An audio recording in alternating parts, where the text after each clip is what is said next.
Well, John, Paul McCartney was at the White House last night getting an award, Paul. playing some music. Yeah, Sir Paul, indeed. Take a look at some of what he had to say as the concert drew to a close.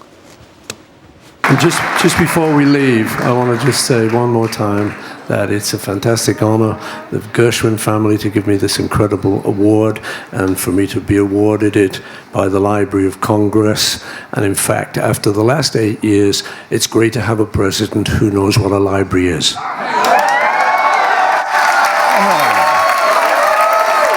If you're a Beatle, I think you can say that, but wow.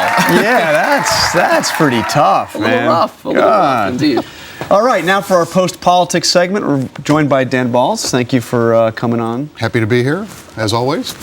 So let's start right out there in Nevada. I mean, are we going to have another Tea Party takeover? I mean, is Sharon Angle going to win that race? Well, I don't know who's going to win that race. I mean, I think it's going to be a toss-up as we get down to the end of it. It's very possible. I mean, some of the polling shows that she's now in the lead, and we will have to see what happens over the weekend in the final days of polling. But, the Tea Party may have another candidate on their hands, and the Republicans will have to deal with that. And dealing with it and not having their strongest candidate against Harry Reid, which is where you start to see the real big impact of this. If they really fail in putting the strongest person forward, that's a marquee matchup right there. Yeah, absolutely. I mean, Harry Reid is such a big target for them, A, because he's quite vulnerable, and B, because he's the Senate Majority Leader.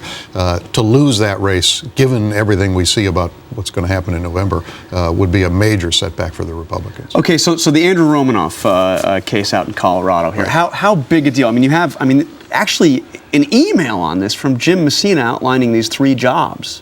Well, coming on top of the Sestak controversy, which they clearly thought they were going to put to bed last weekend. Right. Which they haven't, by the way. haven't. And now the Romanoff case comes up.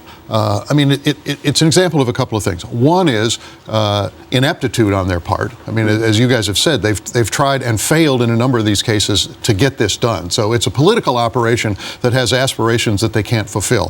The second is they have trouble getting the story straight.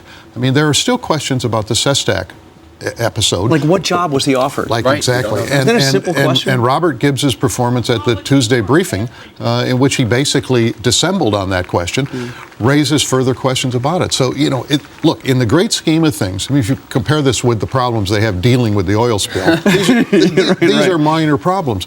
But this is a political operation that legitimately gained a reputation for significant skill and competence during the campaign, and they are not operating at that level in the White House. Well, certainly that. And they're stuck in politics. I mean, that's the other thing that I'm struck by. You have that, and you've got this Blagojevich trial starting up in Chicago. Yeah, incredible timing. It's just, this was a president who wanted to rise above and promised to rise above a lot of this, and they're shown with this wheeling and dealing with job offers. This is how politics is played. The reality is, it would not take much for them simply to say, yes, we did not want contested primaries. This is a tough year. We are trying to protect every possible seat. And we did talk to these people. There was nothing illegal done.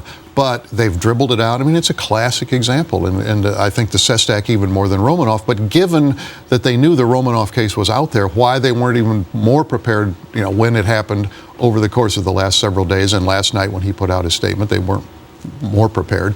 I don't get it. Okay, I got to switch to baseball. I'm sorry, man. I just have to. No. I mean, the blown call in the perfect game last night. I mean, the real question now is what to do about it. Should Major League Baseball declare this a perfect game? Yes, they should. I mean, they should. If you were the commissioner of baseball this morning, you would have, gotten up and said, all right, I'm going to declare a one-time exemption or exception to the rule of no instant replay.